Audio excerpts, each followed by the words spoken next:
नमस्कार, मेरा नाम ज्ञानेश्वर है और आपने देखना शुरू किया है लाइव सिटीज। मेरे साथ रोज की तरह दिल्ली से जुड़ रहे देश के जाने माने सीनियर जर्नलिस्ट अजीत द्विवेदी जी। अजीत जी, बिहार गंभीर वित्तीय संकट के दौर से गुजरने लगा है। खजाना खाली दिख रहा है। चुनाव के पहले, विधानसभा चुनाव के पहले बिहार में क्या हुआ, यह सभी जानते हैं।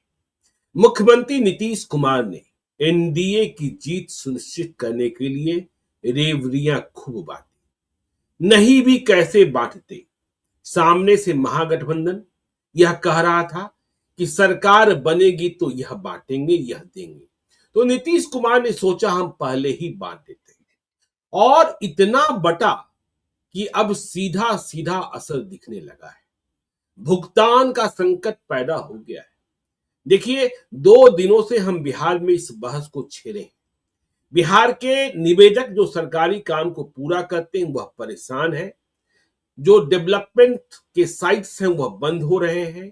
जो ठेकेदारों के यहां बकाया है उनका भुगतान देरी से हो रहा है। उन्हें वीडियो दिखाए जा रहे हैं मेरे कि देखो भाई, सरकार से पैसा नहीं मिल रहा है। लेकिन इसके बाद जब हमने पब्लिक से फीडबैक मांगा तो इतनी जानकारियां आ रही हैं अजीत जी कि समझ में नहीं आ रहा कि देखिए, विश्वविद्यालयों में हमें राजेंद्र कृषि विश्वविद्यालय के, अब तो देखिए वह केंद्र के अधीन है लेकिन किसी वक्त वह राज्य के अधीन, और जो प्राध्यापक हैं सेवानिवृत्त वह 90 साल की उम्र के हो गए। उन्होंने कहा पिछले कई महीनों से उन्हें पेंशन की राशि नहीं मिली। ऐसी शिकायतें अन्य विभागों से भी प्राप्त हो रही हैं। तो पेंशन पर हमने कहा कि देखिए, यदि यही काल चक्र चलता रहा तो वेतन पर भी संकट आएगा। एमएलए, एमएलसी, मिनिस्टर्स के वेतन तो नहीं रुकेंगे, दूसरों के रुक सकते हैं। सरकार कमाई कहां से करेगी, यह समझने की बात होगी। रेवड़ी कैसे बती थी। हमें जहानाबाद के एक सुधी दर्शक ने फोन किया कि उनके जानने वाले एक संयुक्त परिवार में 9 महिलाओं के खाते में 10-10 हजार रुपए। हमने पूछा यह कैसे हो सकता है। तो पिताजी 3 भाई, तो 3 महिलाएं हो गई, 3 माता और चाची, और फिर उनके बच्चे, कुल 9। तो 9 महिलाओं के खाते में 10-10 हजार रुपए आए, मतलब 90 हजार रुपए। देखिए भुगतान का संकट कैसा है। हमें जब हमने ये जानकारी मांगी कि आप बताइए, तो कौशल युवा कार्यक्रम चलता है बिहार में, बिहार सरकार की योजना है। करीब 1800 केंद्र है। 4 महीनों से उनका भुगतान नहीं हुआ है। इसमें अनियमितताएं हैं, कभी उस पर भी हम ध्यान देंगे। लेकिन 4 महीने से 1800 केंद्रों के भुगतान न होने की जानकारी दी जा रही है। और जब भुगतान की बात कही जाती है, कहा जाता है भुगतान कर दीजिए, तो केंद्र बंद करने की चेतावनी दी जाती है। तो इतना गंभीर संकट, और फिर इस संकट से बिहार कैसे निकलेगा, क्योंकि अतिरिक्त कमाई का कोई जरिया दिख नहीं रहा है।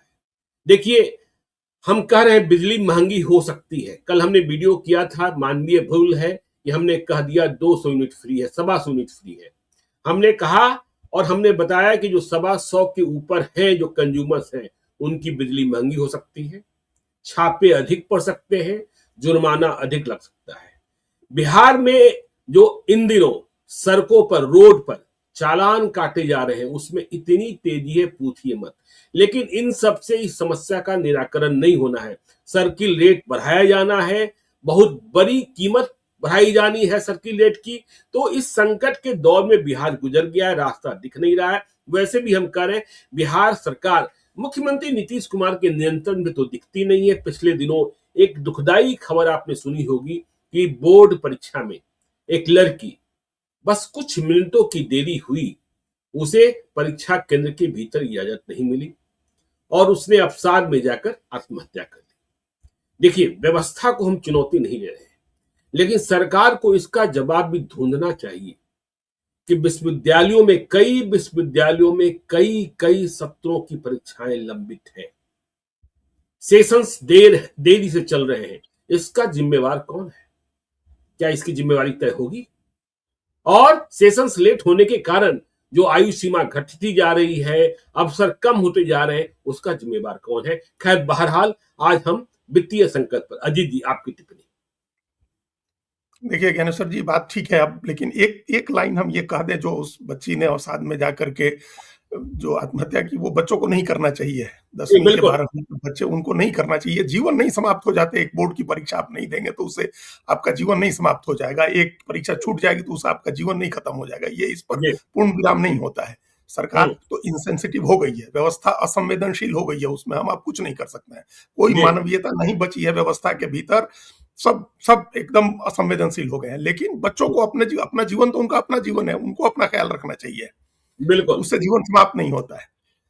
खैर, अब आइए शुरू से, जहां से आप हम लोगों ने बात शुरू की, इसके दो तीन पहलू हैं जिन पहलुओं पर हम लोग एक एक करके बात करेंगे। हम्म। जैसे आपने कुछ राजस्व के, कैसे राजस्व बढ़ाया जाएगा, इसके उपाय जो आपने कुछ बताए, कुछ और उपाय हैं, छोटे छोटे उपाय करके आप कुछ चीजें बढ़ा सकते हैं। लेकिन वो ऊंट के मुंह में जीरा की तरह है, जैसे इस तरह हम्म। से आपने खुद ही कहा ही कि वो ओस चाटने की तरह है, उससे प्यास नहीं बुझती है। बिल्कुल। उसके लिए कुछ बड़े उपाय करने होंगे। पहले तो ये देखें, जो पेरेनियल प्रॉब्लम है बिहार की हम्म। अर्थव्यवस्था की, उसको समझने की जरूरत है। जी। बिहार पूरी तरह से केंद्र सरकार से मिलने वाले राशि पर निर्भर है। ये पूरा हम्म। इस तरह के स्टेट बहुत कम हैं जो इतनी निर्भरता जिनकी है ज्ञानेश्वर जी, केंद्र के ऊपर। कुल बिल्कुल। राजस्व जो आता है और हम लोग जो कुल बजट पेश करते हैं, अभी भी इस बार जो बजट पेश किया बिहार का, उसका उसमें जो खर्च बताया गया 3,47,000 करोड़ रुपया का बजट आया, उसमें से बिहार सरकार एक्सपेक्ट कर रही है कि 74% केंद्र से मिलेगा। जी। 74% राशि केंद्र से आएगी, और उसमें हम्म। दोनों तरह की राशि होगी। एक तो जो केंद्रीय करों में बिहार का हिस्सा है वो होगा, और उसके बाद अनुदान की जो राशि होगी, जो केंद्र अलग अलग योजनाओं के लिए केंद्र सरकार जो पैसा भेजेगी वो भी है। अपने हम्म। राजस्व से सिर्फ 26% हम लोग पैसा जुटा पाते हैं। हम लोग पिछले जी। भी में एक चर्चा कर रहे थे, तो हमने उसके फिगर्स दिए थे कि 65,000 करोड़ रुपया प्रिसाइजली इस बार बजट में कहा गया कि हम लोग अपने अपने से इंतजाम करेंगे, 65,000 करोड़ मतलब इसे रुपया। हम आम बोलचाल की भाषा में समझाएं कि यदि किसी परिवार को 4 रोटी की जरूरत है, किसी व्यक्ति को 4 रोटी की बिल्कुल, जरूरत है, तो 3 रोटी उसे भीख में चाहिए। बिल्कुल, तीन बाहर रोटी से उसे भीख भीख नहीं, में चाहिए। मतलब भीख हाँ नहीं, हाँ। मतलब जो भी कहे, जो भी कह ले, उसमें मतलब बाहर से उसमें कोई दे दे, कोई दूसरा दे दे, अनुदान के रूप में दे दे, दान के रूप में दे दे, सहायता के रूप में दे दे, और कमाने की जो ताकत है वो सिर्फ 1 रोटी की है।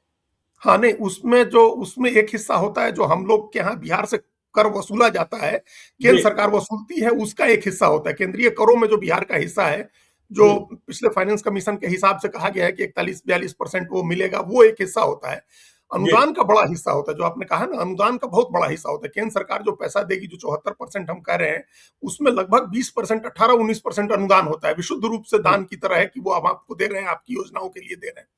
तो हम्म। 74% केंद्रीय हिस्से केंद्र से मिलने पर हम लोग का निर्भर है। अब केंद्र से पैसा नहीं मिला है, बहुत सारा पैसा नहीं मिला है, लेकिन चूंकि केंद्र और राज्य दोनों में एक ही पार्टी की सरकार है, तो इस बात के लिए कोई नहीं कहता है, कोई इसका बिल्कुल। रोना नहीं रहता है। आप झारखंड जी। में देखिए, रोज हेमंत सोरेन इस बात का दावा करते हैं, आंदोलन की चेतावनी देते हैं कि हमारा पैसा बकाया है, वो पैसा दे केंद्र सरकार। ममता बनर्जी दावा करती हैं, लेकिन यहाँ तो डबल इंजन की सरकार है।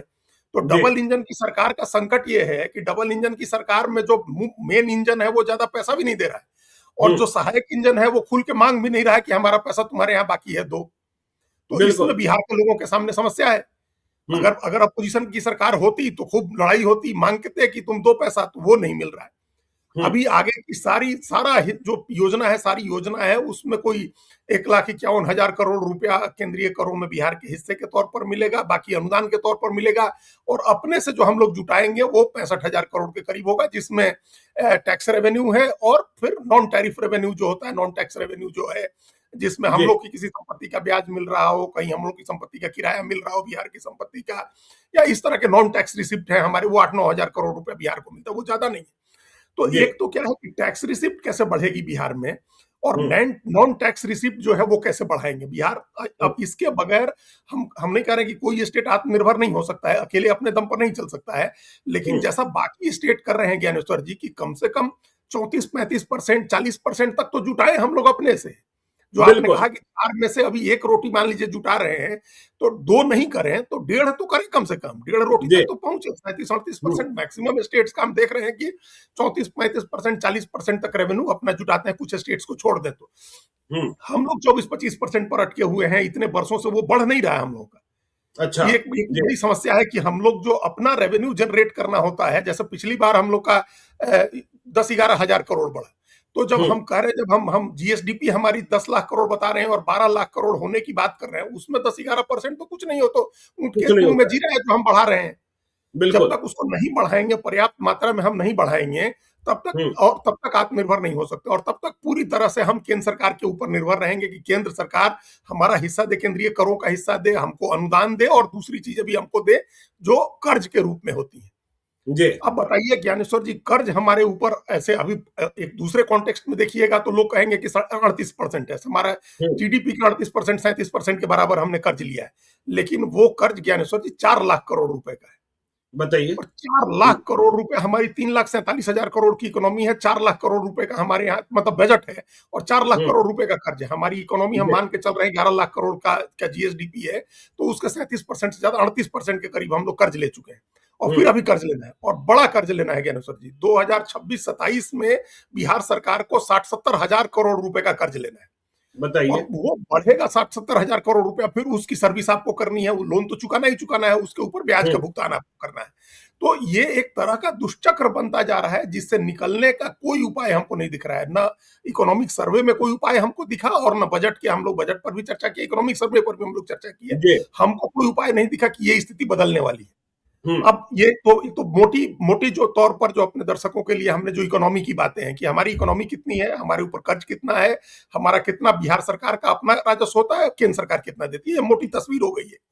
हम्म। अब आप देखिए जो चुनाव के पहले जो खर्च किया गया, अब एक फाइनेंशियल रेगुलेटरी एक मैनेजमेंट बना है फाइनेंशियल डिसिप्लिन का, एफआरबीएम जो है, उसके तहत कहा गया है कि हम लोग को जीडीपी के 3% से ज्यादा राजस्व घाटा या वित्तीय घाटा जिसको बोलते हैं वो नहीं होना चाहिए, हमारे जीडीपी के 3% से ज्यादा नहीं होना चाहिए। जी। बिहार का राजस्व घाटा कितना है आपको अंदाजा है? लगभग 10% है। हम्म। इस बजट में इस साल 24-25 का जो बजट, 25-26 का बजट जो खत्म हो रहा है, जो 31 मार्च को खत्म होगा, उसमें हम्म। अब जनवरी तक, मतलब 10 महीने में, फरवरी मार्च छोड़ दीजिए, 10 जी। महीने में जीडीपी के 9.2% हम लोग का वित्तीय घाटा हो गया। अब आप बताइए। सोचिए, जो 3% से कम होना चाहिए, जो ऑब्लिगेशन है, हर जी। स्टेट गवर्नमेंट का ऑब्लिगेशन है कि आपको इससे कम ही रखना है, इससे ज्यादा बढ़ने नहीं देना है। ज्यादा हम्म। बढ़ता है तो आधा 1% लोग का बढ़ता है, लोग फिर उसको मैनेज करते हैं। जैसे भारत सरकार का वित्तीय घाटा 4.5 किया गया, 4.3 करने का लक्ष्य रखा गया है, तो लगातार हम्म। कम करने का 4.8 था पहले। अब हम बिहार का 3% होना चाहिए, प्रिसाइजली ज्ञानेश्वर जी 2.9% होना चाहिए, जो 9.2% है 10 महीने में। हम मान के चल रहे हैं कि मार्च तक वो 10% हो जाएगा। 10% का मतलब अगर 10 लाख करोड़ की हमारा जीडीपी है, तो 1 लाख करोड़ रुपए का घाटा हो गया। 1 लाख करोड़ रुपए हम ज्यादा खर्च कर चुके जितना करना था। बताइए। अब ये जी। कहाँ खर्च कर चुके? तो हम्म। ये खर्च कर चुके मुफ्त की चीजें बांटने में, ये खर्च हम्म। कर चुके चुनाव जीतने की योजनाओं में, जो लोक लुभावन योजनाएं हैं उन योजनाओं में आपने खर्च कर दिया इतना पैसा, अतिरिक्त पैसा, जो पिछले बजट में आपने सैंक्शन नहीं कराया था।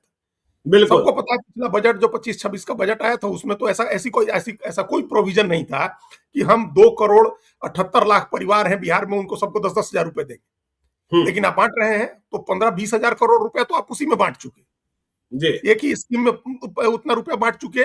फिर आपने जो बढ़ाया, जो आपने, हम लोग पहले भी चर्चा कर चुके हैं, जो रेकरिंग कॉस्ट है आपका, मंथली आप 125 यूनिट बिजली फ्री दे रहे हैं, आपका पैसा वहां जा रहा है, आप पैसा वहां आप कमा रहे हैं।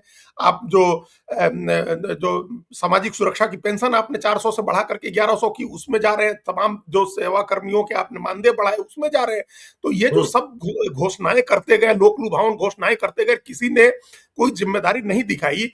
इसलिए हम लोग बार बार कहते हैं कि ये आप पहले बताइए, आपका फिस्कल प्रूडेंस साबित करिए, आप बताइए कि आपके पास क्या योजना है जिससे आप पैसा ले आएंगे। वो तो बिल्कुल। किसी ने कहा नहीं, तो पैसे खर्च कर दिए। जितना आपने पिछली बार सोचा था कि इतना खर्च करेंगे, उससे 1 लाख करोड़ रुपया ज्यादा, आप, हमको लगता है मार्च आते आते पता चलेगा कि उससे ज्यादा रुपया आप खर्च कर चुके। आपने कर्ज लिया, आपने जो दूसरे मद का पैसा था, जो आप कह रहे हैं उस पर हम लोग अब आएंगे, कि चूंकि दूसरे मद का जो पैसा था वो निकाल करके आपने बांट दिया। आपने इसके लिए तो पैसा कोई निर्धारित नहीं किया था ना। जी। समाज कल्याण विभाग का बजट जो आपने तय किया था, उस बजट के अंदर तो आप है नहीं, उस बजट को तो एक्सीड कर गए आप। महिला बिल्कुल। बाल विकास का जो बजट तय किया था, आप उस बजट को एक्सीड कर गए। तो ये सब चीजें आपका फिस्कल डिसिप्लिन खराब हो गया। जो घाटा था वो 10% हो गया वित्तीय घाटा। अब इसको अगले साल कैसे 3% पर ले आ देंगे?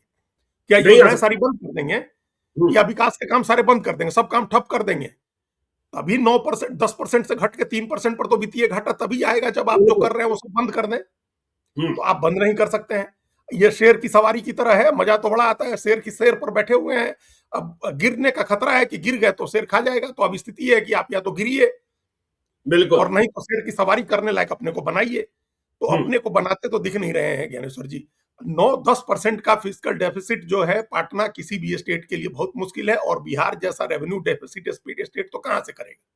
हम्म। तो ये एक मोटे तौर पर बिहार की अभी तस्वीर है। ये संकट अभी बढ़ने वाला है, ये संकट कम नहीं होने वाला है। इस संकट में जी। हमको कतई कुछ नहीं दिख रहा है कि कोई हम्म। अचानक से चमत्कार हो जाएगा। हम लोग के पास तो झारखंड की तरह माइंस भी नहीं है कि हमारे माइंस एंड और मिनरल्स का हमारा रेवेन्यू आ जाएगा, हमको रॉयल्टी मिल जाएगी, हम कोई ऑक्शन कर देंगे जिससे हमको अचानक पैसा आ जाएगा।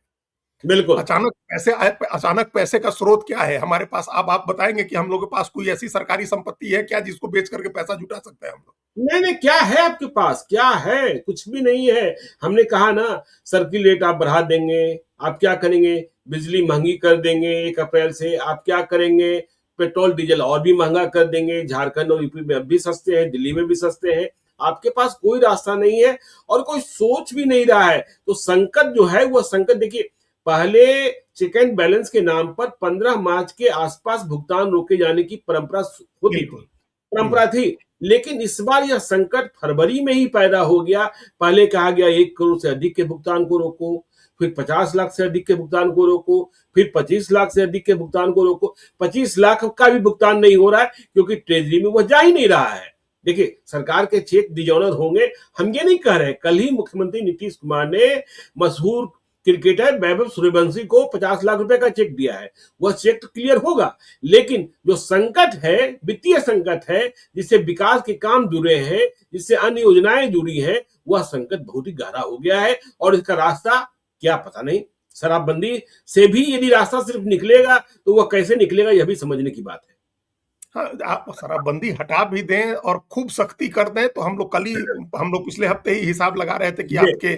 आपका जीएसडीपी जो है उसका 1% होगा, या हम्म। आपके टोटल जो टैक्स रेवेन्यू है उसका 15% होगा अधिकतम। तो वो हम लोग कैलकुलेट कर चुके हैं कि 10,000 11,000 करोड़ हो जाए, बहुत सख्ती कर देंगे तो 12,000 करोड़ हो जाएगा। ये जी। संकट तो बहुत बड़ा है ना।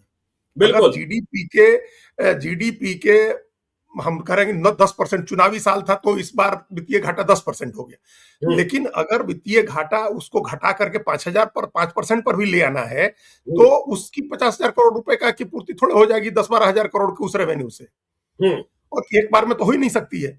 आप अभी कोई प्लान अभी शुरू करें, अभी योजना बनाए जिससे पता चले कि अगले 10 साल में, 15 साल में, 20 साल में हमारा जो टैक्स रेवेन्यू है वो 10% इंक्रीज होगा, 25% से बढ़ के 35% होगा, अगले 10 साल में होगा।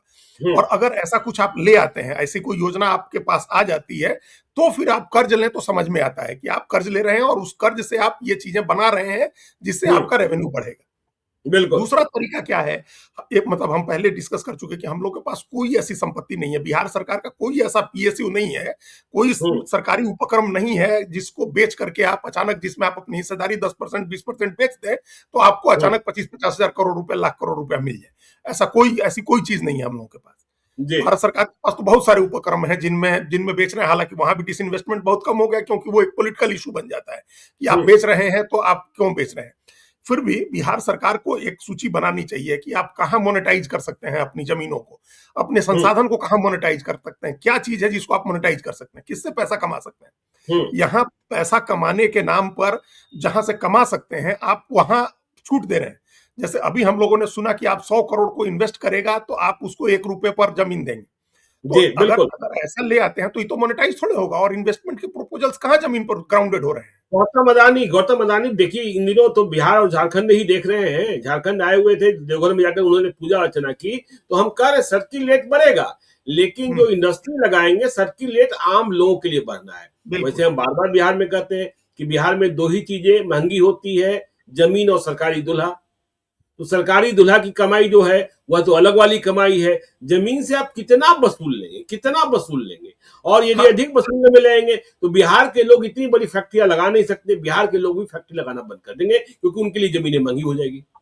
बिल्कुल। आप 100 करोड़ के इन्वेस्टमेंट के लिए आप जमीन फ्री दे रहे हैं, और बिहार में पता चला कि 2 करोड़ 5 करोड़ के इन्वेस्टमेंट पर 50 आदमी की नौकरी देने वाला, 100 आदमी की नौकरी, 1000 आदमी की नौकरी देने वाला प्लांट लग सकता है, उसको आप कोई छूट नहीं देंगे। तो फिर बिल्कुल। ये डेवलपमेंट का मॉडल नहीं चलेगा ना। 100 करोड़, हम्म। 200-500 करोड़ या 1000 करोड़ इन्वेस्ट करने कितने लोग बिहार में आ रहे हैं? हम्म।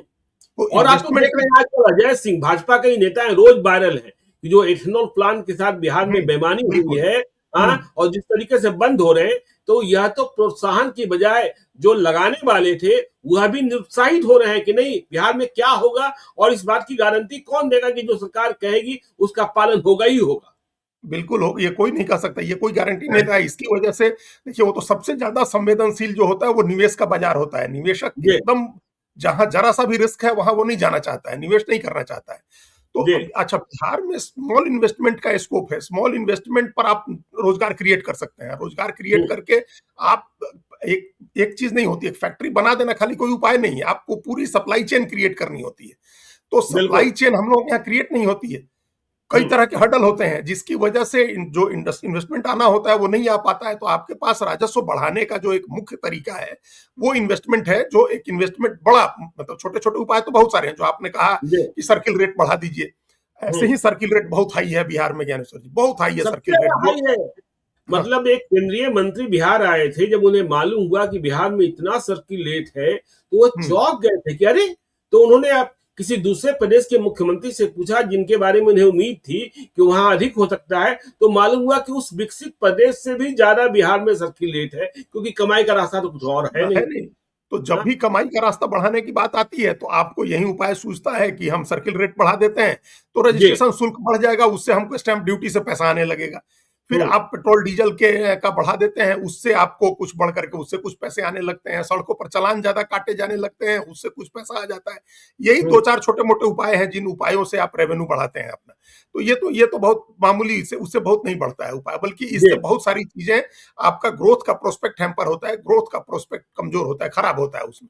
अब हम्म। आप छोटे इंडस्ट्री को प्रमोट करें, इन छोटे इन्वेस्टमेंट को बढ़ावा दें, जिससे रोजगार के अवसर बढ़े, लोगों की कमाई बढ़े, तो उससे आपका अच्छा, उससे आपका रेवेन्यू बढ़ेगा।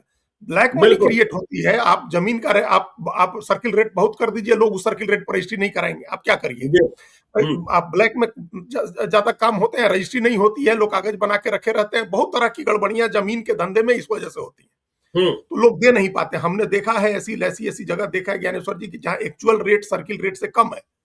लोग बिल्कुल। सर्किल रेट पर, मजबूरी है, जो जो जिनके पास व्हाइट के पैसे हैं या जो लोन ले रहे हैं, वो मजबूरी में उस सर्किल रेट पर रजिस्ट्री कराते हैं, और जिसकी जमीनें हैं जिस उसको कम पैसे देते हैं।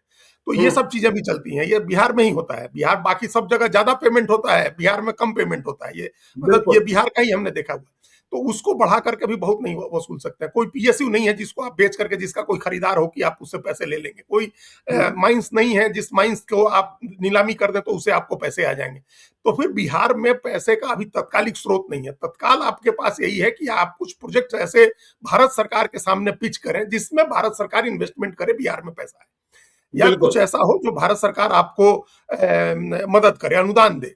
या फिर ऐसा हो जहां जो कोई ऐसी, जैसे मेट्रो की परियोजना है, जापान से बहुत सस्ते उस पर लोन मिलता है, तो हम्म। ऐसा कोई लोन ले आए, ऐसा कोई कर्ज ले आए जिस पर इंटरेस्ट रेट बहुत कम हो, और उस कर्ज का इस्तेमाल आप वोट लेने वाली योजनाओं में बांटने के बजाय एसेट क्रिएट करने में, रोजगार पैदा करने में करें, ताकि 5 साल 10 साल में स्थिति बिहार की बदले।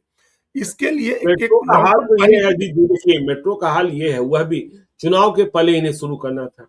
इनके पास बोगियां नहीं थी, इन्होंने पुणे मेट्रो से किराए पर लिया, और किराया इतना अधिक है, आमदनी इतनी कम है, सिर्फ एक ही या दो स्टेशन तो चल ही रहे, दो स्टेशन के बीच चल रहा है, कि वह भी बात समझ में नहीं आ रही है। और चुनाव के बाद पैसे नहीं है तो काम धीमा हो गया है।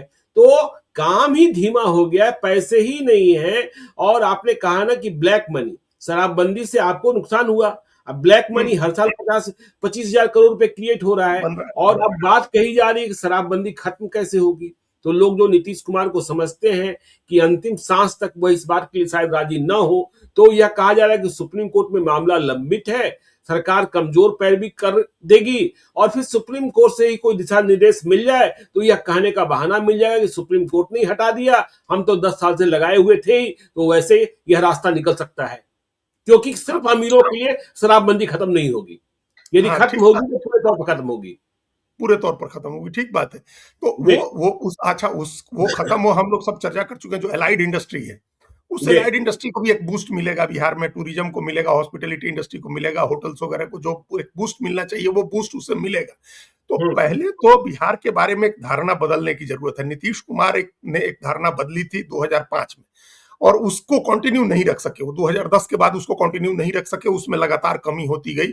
अगर उन्होंने हम्म। उसको कंटिन्यू रखा होता तो आज ये स्थिति नहीं होती कि बिहार अपनी जरूरत का, अपने बजट का सिर्फ 25% अपने यहाँ से उत्पादित करता है। तो राजस्व हम्म। जो प्राप्त कर पा रहा है वो 25-26% है अपने सोर्सेज से, जिसमें टैक्स रिसिप्ट है, नॉन टैक्स रिसिप्ट है। हम्म। इसको बढ़ाना है। बढ़ाने के उपाय क्या होंगे वो हम लोग चर्चा कर चुके हैं। एक तो क्या होता है, बिहार में बाहर से रेमिटेंसे जाते हैं, वो एक बड़ा एक हिस्सा होता है इकोनॉमी को हम्म। चलाने में। तो वो इकोनॉमी चल रही है, उससे उसमें जी। लोगों का जीवन, खाना पीना और ये सब चीजें चल रही हैं, उससे कोई बड़ा विकास बिहार का नहीं हो सकता है। इन्वेस्टमेंट एक रास्ता है जो इन्वेस्टमेंट ले आए, और कर्ज एक रास्ता है। कर्ज के रास्ते में ये समस्या है कि आपको प्रोजेक्ट बना करके देना होगा, ऐसा प्रोजेक्ट जिसमें आपकी आमदनी बढ़े, ताकि आप उस हम्म। कर्ज की भी सर्विस कर सकें और बिहार का रेवेन्यू बढ़ा सकें। तो वो बिल्कुल। भी बिहार सरकार की तैयारी में अभी नहीं दिख रहा है, क्योंकि बजट में तो हम्म। अभी हम लोगों ने कोई प्रोजेक्ट देखा नहीं। अब आइए, जो बड़े उपाय हो सकते थे, जिन उपायों से आप बिहार में रेवेन्यू बढ़ा सकते हैं, हम्म। या उसका क्या उपाय है? उसमें एक उपाय, जैसे एक हम लोगों के यहाँ मखाना बोर्ड बना। अब हम्म। आप उसके प्रोडक्शन की, इसके सप्लाई चेन को, प्रोडक्शन और उसके सप्लाई चेन को अगर बेहतर किया गया रहता पिछले 1 साल में, तो आज बिल्कुल। एक बड़ा रिसोर्स का हम लोग क्रिएट कर सकते थे, कि एक बड़ा मतलब रिसोर्स का एक हम लोग एक साधन क्रिएट कर सकते थे रिसोर्स जनरेशन हम्म। का। तो वो जी। हम लोगों ने नहीं किया। अभी भी हम्म। समय है, उस मखाना बोर्ड को एकदम एक्सेलरेट करना चाहिए, कि बोर्ड बने, जो इंसेंटिव दिए जा रहे हैं उसके किसानों को उनका उत्पादन बढ़ाया जाए, और उत्पादन हम्म। बढ़ाने के साथ ही तमाम पैकेजिंग और उसकी मार्केटिंग का सिस्टम सब बिहार में बने। अगर अगर बिल्कुल। अगर मान लीजिए कि प्राइवेट नहीं कर पा रहे हैं लोग, तो सरकार एक बॉडी बना करके उस तरह से करे, जैसे, या कोऑपरेटिव बना करके करे, जिस तरह से हम लोग मदर डेयरी का मॉडल देखते हैं, अमूल का मॉडल देखते हैं, या जिस तरह से इस तरह के भी किसी मॉडल पर जाए, कोई कोऑपरेटिव ही क्रिएट करे, जिसके तहत उसका सिर्फ उत्पादन नहीं हो, रॉ जी। मटेरियल की तरह हम लोग नहीं भेजे, हम लोग सिर्फ डाउन स्ट्रीम के प्रोडक्ट भेजने वाले स्टेट बन गए। तो जब हम डाउन स्ट्रीम के प्रोडक्ट खाली भेजेंगे, तो हमारा हम्म। रेवेन्यू नहीं बढ़ेगा। अगर हम अपर स्ट्रीम में हो जाए, मतलब हम बनाए भी, उसको तैयार करें, हमारे किसान निकाले, उसकी जी। पैकेजिंग हो, ब्रांडिंग हो, मार्केटिंग हो बिहार से, तो अचानक एकदम से रेवेन्यू बढ़ सकता है। हम्म। दूसरा तरीका आपको रेवेन्यू बढ़ाने का है फिशरी का, कि फिशरीज में हमारे यहाँ इतनी नदियां हैं, इतना मछली का उत्पादन होता है, उसको, उसका एक उत्पादन से लेकर के उसके सप्लाई चेन को बेहतर करें। उसके लिए जेटी बनवाएं, जहां नदियों के किनारे निकालने का, वहां से ट्रांसपोर्टेशन का, उनके प्रिजर्वेशन का, ये सारे उपाय करें। ये हम ऐसे उपाय बता रहे हैं जिससे लॉन्ग टर्म में काफी रेवेन्यू बिहार के लिए बिल्कुल। जनरेट हो सकता है। तात्कालिक तो कोई उपाय नहीं है ज्ञानेश्वर जी। तत्काल हम्म। हम लोग जो देख रहे हैं कि ये संकट भुगतान का बना रहेगा। कोई ठेका, अभी आप देखिए, कोई किसी चीज का टेंडर नहीं निकाला जा रहा है, क्योंकि आप टेंडर नहीं निकालेंगे, टेंडर निकालेंगे भी, क्योंकि हम कई ऐसे जानने वाले लोग हैं हमारे, जिन्होंने कहा कि अगर निकालेगी भी सरकार तो कोई नहीं भरेगा। सबको पता है कि हम्म। सरकार के पास पैसा नहीं है, तो वो कोई बिल्कुल। नहीं भरेगा। तो आप वो सारे हम्म। काम रुके रहेंगे। अभी वेतन पेंशन किसी तरह से अभी ये लोग चलाते रहेंगे। जैसे हम्म। नया फाइनेंशियल ईयर शुरू होगा 31 मार्च के बाद, आप 1 अप्रैल से आप देखेंगे कि फिर नए कर्ज लेने हैं, नई राशि आने लगेगी, फिर वो सारी चीजें स्ट्रीमलाइन होंगी। लेकिन अभी 1-2 महीना इन लोगों को काम चलाना है, ये तो ऐसे चलेगा। तात्कालिक उपाय तो कुछ नहीं हो सकता है। लॉन्ग टर्म के उपाय में आपका मखाना का है, आप फिशरीज पर ध्यान दें, फिशरीज को ठीक करें। मक्का जो हम पकड़े। लोग, हाँ, मक्का है, मक्का। हाँ, मक्का है, उसके उसके बहुत सारे, लेकिन उसका इस्तेमाल है इथेनॉल बनाने से लेकर के तमाम चीजों में है। जो छोटे जी। इन्वेस्टमेंट वाले जो इंडस्ट्रीज है, उसको प्रमोट करें। छोटे इन्वेस्टमेंट वाले, जहां जो रोजगार लोगों को मिल सके, उसको प्रमोट करें। सब्जियों के और अनाज के दूसरे, जैसे चावल का उत्पादन है, दूध का उत्पादन है, बिहार में बहुत ज्यादा होता है, तो और दूध का टूरिज्म अजीत जी, यदि ठीक से बिहार को पर्यटन के क्षेत्र में यदि आप डेवलप कर दें, तो इतनी बड़ी कमाई, देखिए अयोध्या, काशी, इलाहाबाद, प्रयागराज जिन्हें कहते हैं, कितना बड़ा केंद्र बन गया है, लेकिन बिहार में कोई फिक्र तो करे। भाई, एक महाकुंभ ज्ञानेश्वर जी हुआ, उस महाकुंभ में भगदड़ हुई, तमाम तरह की कंट्रोवर्सी जी। हुई। लोग बता रहे हैं कि, मतलब एक फिगर दिया जा रहा है, दो हम्म। लाख करोड़ से लेकर 4 लाख करोड़ तक का रेवेन्यू सिर्फ जनरेट हुआ है महाकुंभ। बताइए। 2 लाख से 4 लाख करोड़, मतलब हमारा पूरे जीडीपी का ऑलमोस्ट 1/3 जो है, वहां एक एक आयोजन से वहां जनरेट हुआ। तो हम और लोगों के यहाँ हमारे तो हर पास साल गया और गया में, बोध गया, हमारे वही, पास गया और बोध गया। बिल्कुल, गया में पिंडदान के लिए हर साल यदि आप उसे विशेष आयोजन करा दें, सारी व्यवस्थाएं करा दें, दुनिया भर से लोग आते हैं, तो आपके पास हर साल 25-50 हजार करोड़ रुपए कमाने की व्यवस्था है। वही हर साल का रेवेन्यू है। और हम लोग जी। हम बिहार में ही रहते थे, ज्ञानेश्वर जी पढ़ते थे, तब से सुन रहे हैं कि बुद्ध सर्किट बनेगा, तब से सुन बिल्कुल। रहे हैं कि ये जो जो धार्मिक तीर्थाटन जिसको बोलते हैं उसको जी। बढ़ाने के लिए बिहार में एक सर्किट बनेगा, उसके लिए उपाय किए जाएंगे। ऐतिहासिक स्थलों का जो हिस्टोरिकल टूरिज्म है उसको बढ़ाने के लिए उपाय किए जाएंगे। आज तक उपाय ही हो रहे हैं, आज तक कोई उपाय हमने नहीं देखा कि जो उपाय हो जाए। न धार्मिक पर्यटन आप बढ़ा रहे हैं, तीर्थाटन जिसको बोलते हैं, न ऐतिहासिक पर्यटन बढ़ा रहे हैं। हम ही बिहार के ही बच्चे हैं जो कुम्हरार नहीं गए हैं, जिन्होंने जाकर के कुम्हरार में महान मौर्य साम्राज्य की और मगध साम्राज्य की के भग्नावशेष नहीं देखे हैं जाकर के, उनको अपना इतिहास ही नहीं पता है। उन्होंने बिल्कुल। वैशाली जाकर के नहीं देखा है, वो नालंदा जाकर के नहीं देखा है। आप डोमेस्टिक टूरिज्म को प्रमोट करें, बिहार के लोगों के लिए का जो डोमेस्टिक बिहार के लोगों का टूरिज्म है, बिहार के लोग को ही आप ऐतिहासिक स्थलों के दर्शन कराने की योजनाएं शुरू करें और पूरे देश में ऐतिहासिक टूरिज्म को प्रमोट करें। इतिहास क्या है? देश का इतिहास तो बिहार का ही इतिहास है। बिल्कुल, बिल्कुल, बिल्कुल। देश का आज प्राचीन इतिहास बिहार का आप इतिहास है। सोचिए, जिम कॉर्बेट में दुनिया भर से लोग आ रहे हैं, बिल्कुल, और हमारे चंपारण में है ना, बिल्कुल। है ना, है ना? वाल्मीकि नगर में इतना हाँ, बड़ा वो है हाँ, यहाँ। हाँ, तो लेकिन उसे कहाँ प्रमोट करते हैं? वहाँ कहाँ और सुविधाएँ हम लोग वितरित करते हैं आप?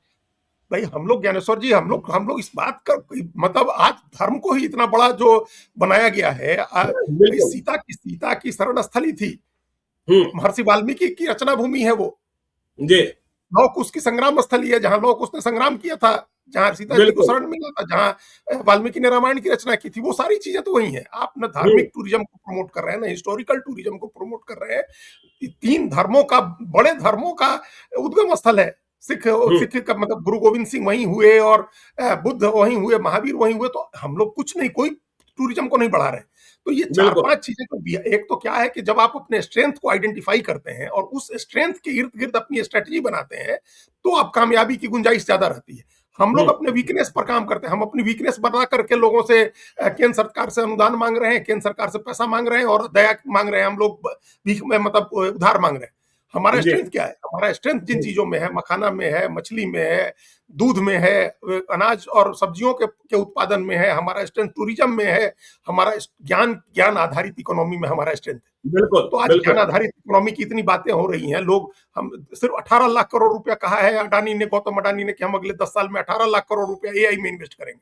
जी, मुकेश अंबानी ने कहा कि हम 7 साल में 10 लाख करोड़ रुपया इन्वेस्ट करेंगे। 25 लाख हुँ, करोड़ रुपया कह रहे हैं लोग कि एआई में इन्वेस्ट होगा। तो 25 लाख में से 1 लाख करोड़ बिहार में इन्वेस्ट कर दीजिए। आपको क्या बिल्कुल, चाहिए?